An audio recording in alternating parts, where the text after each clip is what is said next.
दोस्तों, इंसान का पूरा शरीर चाहे कितना भी सुंदर और स्वस्थ क्यों ना हो, मक्खी हमेशा वहीं बैठती है जहां घाव होता है। जलनखोर रिश्तेदार उसी मक्खी की तरह होते हैं। आप चाहे लाखों रुपए कमा लो, बड़ा घर बना लो, माँ बाप की सेवा कर लो, उनकी नजर आपकी अच्छाइयों पर कभी नहीं जाएगी। वो हमेशा आपके उस एक घाव, उस एक कमी पर जाकर बैठेंगे जो आपको सबसे ज्यादा दर्द देती है। आज हम उस मक्खी को सिर्फ उड़ाना नहीं, बल्कि उसे हमेशा के लिए अपनी जिंदगी से बाहर निकालना सीखेंगे। आज मैं आपको चाणक्य नीति और मॉडर्न साइकोलॉजी के वो 7 मनोवैज्ञानिक हथियार देने जा रहा हूं, जिनसे आप इन रिश्तेदारों का मुंह हमेशा के लिए बंद कर देंगे। यह कड़वा सच है कि इंसान को बाहर के दुश्मन कभी नहीं हरा सकते। बाहर का दुश्मन सिर्फ आपके शरीर पर वार कर सकता है, लेकिन घर का भेदी, वो रिश्तेदार जो आपसे जलता है, वो सीधा आपकी आत्मा पर वार करता है। और सबसे खतरनाक बात यह है कि हमें बचपन से सिखाया गया है कि रिश्तेदार भगवान समान होते हैं। बड़ों का आदर करो, चुप रहो, और इसी संस्कार का फायदा उठाकर वो हमें दीमक की तरह चाट रहे हैं। जलन, जिसे हम ईर्ष्या कहते हैं, यह कोई साधारण भावना नहीं है। मनोविज्ञान कहता है कि जलन एक मानसिक कैंसर है। जब आपका कोई चचेरा भाई, कोई मामा, कोई बुआ या कोई भी करीबी रिश्तेदार आपकी तरक्की देखता है, तो उसे आपकी खुशी से दिक्कत नहीं होती। उसे दिक्कत इस बात से होती है कि मैं वहीं का वहीं रह गया और यह मुझसे आगे कैसे निकल गया। आपकी नई गाड़ी, आपकी नौकरी, आपके बच्चों के अच्छे नंबर, ये सब उनके लिए उनकी खुद की नाकामी का आईना बन जाते हैं। और जब इंसान को अपनी नाकामी बर्दाश्त नहीं होती, तो वो आपको नीचे गिराने की कोशिश करता है। लेकिन अब और नहीं। आज हम रक्षात्मक नहीं खेलेंगे, आज हम आक्रामक खेलेंगे। आज मैं आपको चाणक्य नीति और मॉडर्न साइकोलॉजी का वो मिश्रण देने जा रहा हूं, जिसे अगर आपने समझ लिया तो वो रिश्तेदार जल जल कर खाक हो जाएंगे, लेकिन आपका बाल भी बांका नहीं होगा। तो दिल थाम कर बैठिए, क्योंकि पहला मनोवैज्ञानिक हथियार ही उनकी नींद उड़ाने के लिए काफी है। पहला मनोवैज्ञानिक हथियार, प्रतिक्रिया का अभाव, the power of zero reaction. सबसे पहली और सबसे बड़ी गलती जो हम करते हैं, हम रिएक्ट करते हैं, हम जवाब देते हैं। मान लीजिए शादी का माहौल है, सब खुश हैं, तभी एक रिश्तेदार आता है और सबके सामने जोर से कहता है, अरे बेटा, सुना है तुम्हारी नौकरी छूट गई, अब क्या करोगे? या फिर, अरे तुम्हारी उम्र तो निकलती जा रही है, शादी क्यों नहीं हो रही, कोई कमी है क्या? उस वक्त आपके अंदर खून खौलता है। आपका मन करता है कि उसे वहीं करारा जवाब दे दें। आप बहस करने लगते हैं, सफाई देने लगते हैं। आप कहते हैं ना, नहीं काका जी, नौकरी छूटी नहीं है, मैंने खुद छोड़ी है बेहतर मौके के लिए। और यहीं आप हार गए। जी हां, आप हार गए। क्यों? क्योंकि मनोविज्ञान कहता है कि एक जलनखोर इंसान एनर्जी वैम्पायर होता है। उसे आपकी सफाई नहीं चाहिए, उसे आपकी तिलमिलाहट चाहिए। उसे वो दर्द आपके चेहरे पर देखना था। जब आप गुस्सा होते हैं, बहस करते हैं, तो उसे एक अजीब सा सुकून मिलता है कि चलो, मैंने इसे परेशान कर दिया, मेरा तीर निशाने पर लगा। चाणक्य कहते थे कि अगर कीचड़ में पत्थर फेंकोगे तो कीचड़ तुम्हारे ही कपड़ों पर आएगा। ऐसे लोगों से बहस करना मतलब कीचड़ में पत्थर फेंकना है। तो करना क्या है?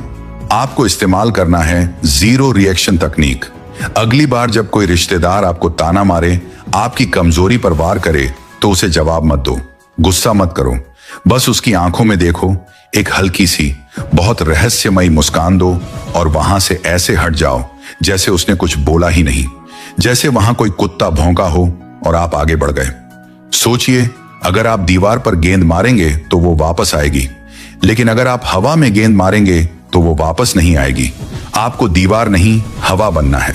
जब आप जवाब नहीं देते, जब आप उनकी कड़वी बातों पर मुस्कुराकर हम या अच्छा कहकर अपनी चाय पीने लगते हैं, तो उनका दिमाग खराब हो जाता है। वो कंफ्यूज हो जाते हैं। वो सोचेंगे, अरे इसे बुरा क्यों नहीं लगा? क्या मेरी बात में दम नहीं था? या ये मुझसे इतना ऊपर उठ चुका है कि मेरी बातें इसे सुनाई ही नहीं देती? आपकी खामोशी उनकी सबसे बड़ी सजा बन जाएगी। वो घर जाकर पूरी रात नहीं सो पाएंगे। वो खुद से लड़ेंगे कि मैंने उसकी बेइज्जती की, फिर भी वो शांत कैसे था। याद रखिए, जो इंसान अपनी भावनाओं को काबू में रख सकता है, वो दुनिया को काबू में रख सकता है। जब तक आप उनके रिमोट कंट्रोल से चलते रहेंगे, उन्होंने बटन दबाया और आप गुस्सा हो गए, तब तक आप गुलाम हैं। जिस दिन आपने रिमोट अपने हाथ में ले लिया, उस दिन से उनकी हार शुरू। लेकिन दोस्तों, खामोशी तो सिर्फ एक ढाल है, यह आपको बचाती है। पर क्या आप जानते हैं कि एक तरीका ऐसा भी है जिससे आप बिना कुछ बोले उनके दिमाग में भ्रम पैदा कर सकते हैं? एक ऐसा तरीका जिससे वो यह सोचने पर मजबूर हो जाएंगे कि आप असल में कर क्या रहे हैं। अगर आप सिर्फ चुप रहेंगे तो वो दोबारा हमला करेंगे, लेकिन अगर आपने यह दूसरा तरीका अपना लिया तो वो आपके बारे में सोच सोच कर पागल हो जाएंगे। दूसरा मनोवैज्ञानिक हथियार, धुंध की रणनीति, the strategy of fog. Chanakya ने चंद्रगुप्त से कहा था, अपने शत्रु को कभी यह मत पता चलने दो कि तुम्हारे दिमाग में क्या चल रहा है और तुम्हारी जेब में क्या है। जलनखोर रिश्तेदार जासूस होते हैं। ध्यान से सुनना मेरी बात। वो आपसे और बेटा क्या चल रहा है इसलिए नहीं पूछते क्योंकि उन्हें आपकी परवाह है। वो इसलिए पूछते हैं ताकि वो डेटा इकट्ठा कर सकें।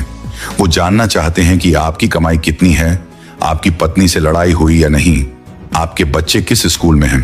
और हम बेवकूफों की तरह भावुक होकर अपना पूरा बायोडाटा उनके सामने खोल देते हैं। अरे मामा जी, अभी तो बिजनेस में 5 लाख का घाटा हो गया है। या चाची जी, मेरी सास मुझे बहुत परेशान करती है। बस आपने उन्हें बारूद दे दिया, अब वो इस बारूद से आपके खिलाफ धमाका करेंगे। तो दूसरा हथियार है धुंध बन जाओ। धुंध को कोई पकड़ नहीं सकता। धुंध में कुछ साफ दिखाई नहीं देता। जब भी जलनखोर रिश्तेदार आपसे आपकी पर्सनल लाइफ के बारे में पूछें तो गोलमोल जवाब देना सीखो।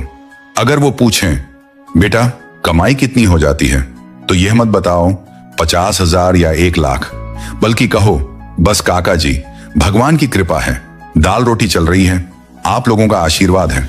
अगर वो पूछें, आगे का क्या प्लान है, तो कहो, बस अभी तो देख रहे हैं, समय बताएगा।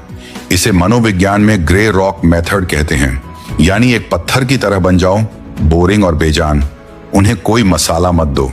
जब उन्हें आपकी जिंदगी से कोई खबर, कोई ड्रामा, कोई मसालेदार बात नहीं मिलेगी तो उनकी दिलचस्पी आप में खत्म हो जाएगी। वो किसी और शिकार को ढूंढने निकल जाएंगे। याद रखना, आपकी जानकारी ही उनकी ताकत है। जिस दिन आपने जानकारी देना बंद कर दिया, उस दिन वो निहत्थे हो जाएंगे। खुद को एक बंद किताब बना लो। वो कवर पेज देख सकते हैं, लेकिन अंदर के पन्ने पढ़ने की इजाजत सिर्फ उन लोगों को होनी चाहिए जो वाकई में आपके शुभ चिंतक हैं। लेकिन रुकिए, अभी तो असली खेल शुरू हुआ है। खामोशी और धुंध तो ठीक है, लेकिन क्या होगा जब वो सीधे आपकी इज्जत पर हाथ डालेंगे? क्या होगा जब वो भरी महफिल में आपको नीचा दिखाने के लिए आपकी किसी पुरानी गलती को उछालेंगे? तब आप चुप नहीं रह सकते। तब आपको एक ऐसा दांव खेलना होगा जो सांप के मुंह से जहर की थैली ही निकाल ले। अगला तरीका इतना खतरनाक और इतना प्रभावी है कि सामने वाला रिश्तेदार शर्म से पानी पानी हो जाएगा, और वो भी बिना आपके एक अपशब्द बोले। क्या आप उस जादुई आईने के बारे में जानने के लिए तैयार हैं जो उनकी बदसूरती उन्हीं को दिखा देगा? तीसरा मनोवैज्ञानिक हथियार, सहमति का वार, द आर्ट ऑफ अग्रीइंग। जी हां, वो जादुई आईना है, सहमति का वार। यह सुनने में अजीब लग सकता है, लेकिन यह मनोविज्ञान का सबसे घातक दांव है। जापानी मार्शल आर्ट्स में एक तकनीक होती है जिसे आइकिडो कहते हैं। इसमें जब दुश्मन आप पर हमला करता है तो आप उसे रोकते नहीं हैं, बल्कि उसकी ताकत का इस्तेमाल उसी के खिलाफ करते हैं। ठीक यही काम आपको अपने जलनखोर रिश्तेदारों के साथ करना है। अक्सर रिश्तेदार हमें नीचा दिखाने के लिए हमारी कमियों पर हमला करते हैं। अरे तुम्हारा वजन कितना बढ़ गया है, या अरे तुम तो बहुत सांवले हो गए हो, या तुमसे यह परीक्षा पास नहीं होगी।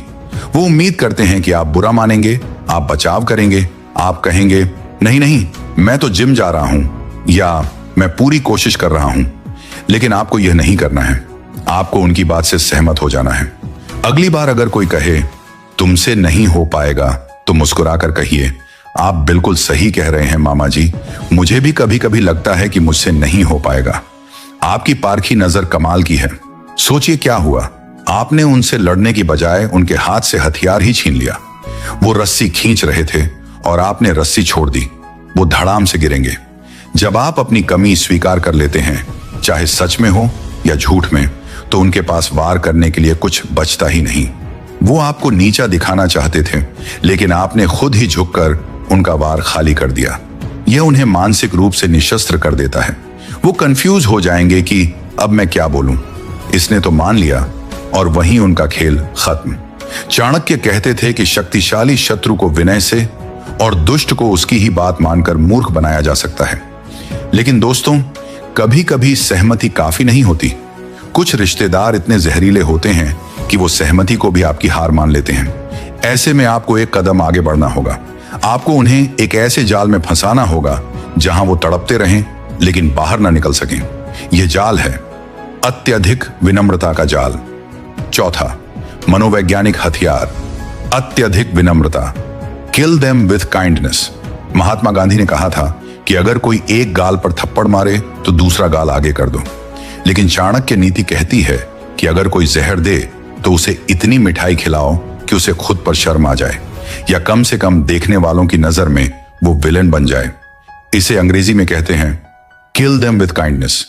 मान लीजिए एक पारिवारिक समारोह है, वहां 100 लोग हैं। आपका जलनखोर रिश्तेदार सबके सामने आपको ताना मारता है, और बेटा कब तक पिताजी के पैसों पर ऐश करोगे? अब यहां आपके पास 2 रास्ते हैं। पहला, गुस्सा करो और तमाशा बनाओ। दूसरा, विनम्रता का बम फोड़ो। आप हाथ जोड़कर पूरी विनम्रता से चेहरे पर एक शांत मुस्कान लाकर कहिए, चाचा जी आप ही तो हैं जो मेरी इतनी चिंता करते हैं। आजकल कौन किसी के बारे में इतना सोचता है। मैं बहुत खुशनसीब हूं कि मुझे आप जैसा मार्गदर्शक मिला। आप ही बताइए मुझे क्या करना चाहिए। यह सुनते ही वहां मौजूद बाकी लोग सोचेंगे कितना संस्कारी लड़का है और चाचा जी कितने बदतमीज हैं जो इसे ताना मार रहे हैं।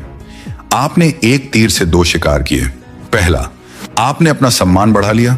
दूसरा, आपने उस रिश्तेदार को समाज की नजरों में खलनायक बना दिया।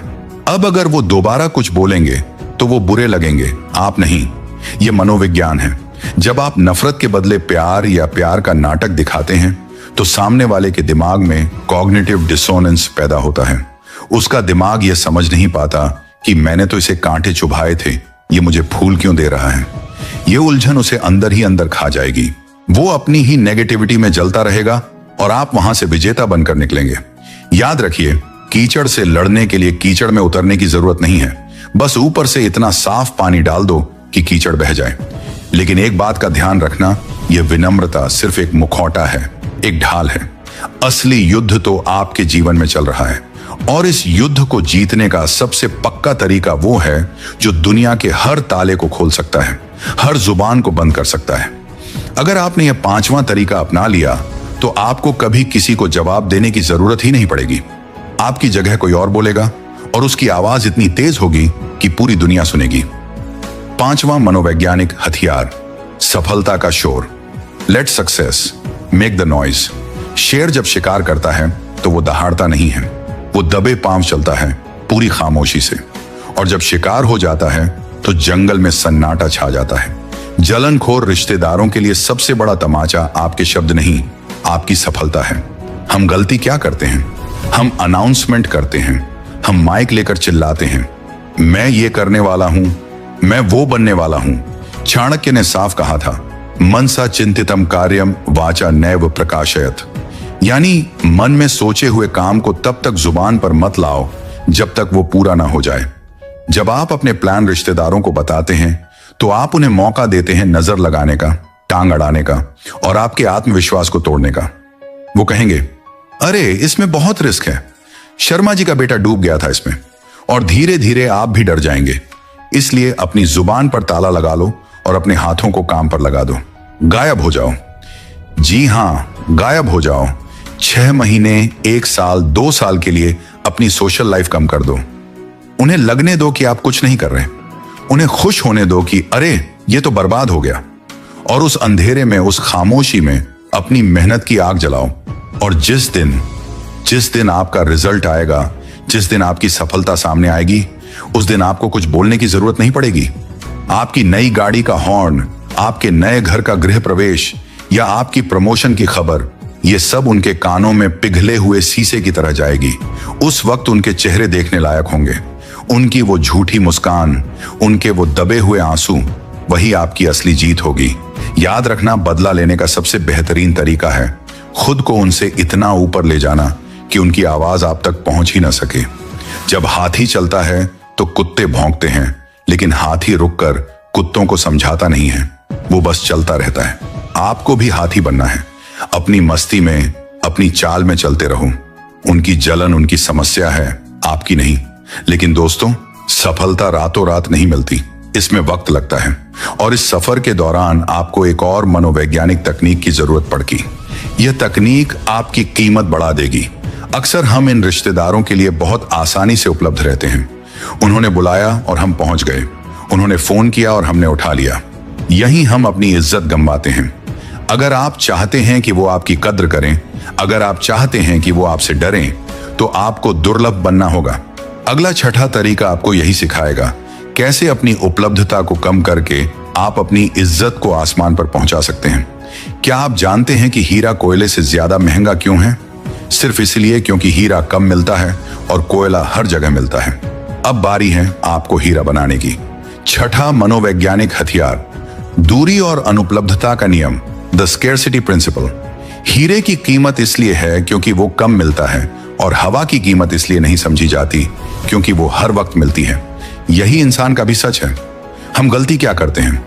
जलनखोर रिश्तेदारों के एक फोन पर दौड़े चले जाते हैं। वो हमें बुलाते हैं, हम काम छोड़कर पहुंच जाते हैं। वो हमें ताने मारते हैं और हम फिर भी वहीं बैठे रहते हैं।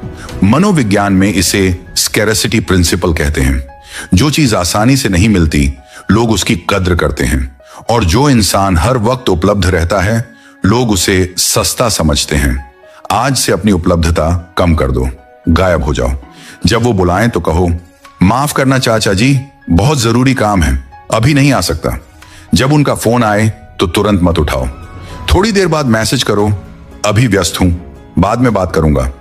उन्हें महसूस होने दो कि आपका समय कीमती है।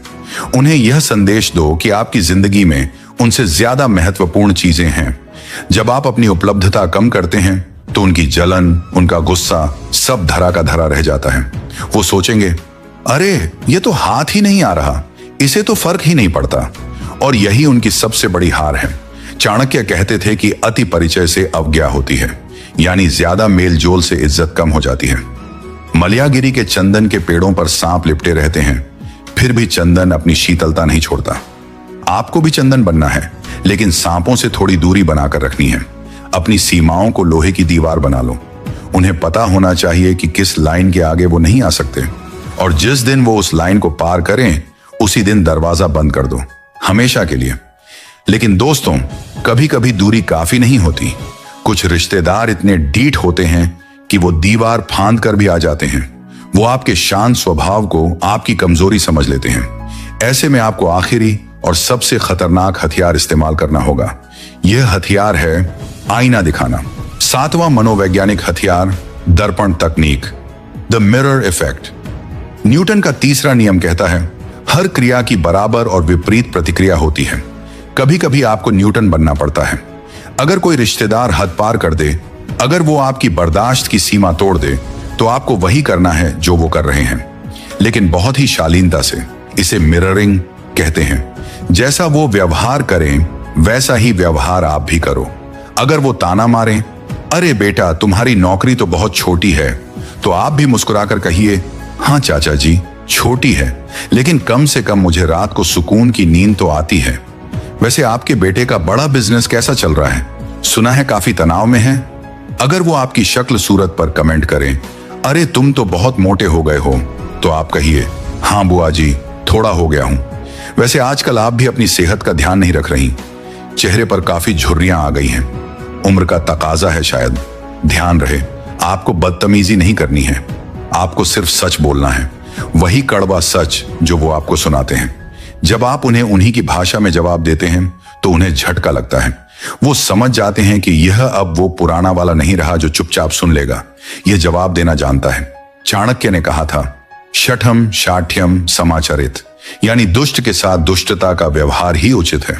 अगर कुत्ता काटे तो उसे काटना नहीं चाहिए, लेकिन उसे डंडा दिखाना जरूरी है ताकि वो दोबारा न काटे।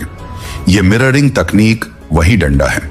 ये 7 तरीके, प्रतिक्रिया न देना, धुंध बनना, सहमति जताना, विनम्रता का जाल, सफलता का शोर, दूरी बनाना और दर्पण दिखाना, ये वो हथियार हैं जो आपको हर तरह के जलनखोर रिश्तेदार से बचाएंगे।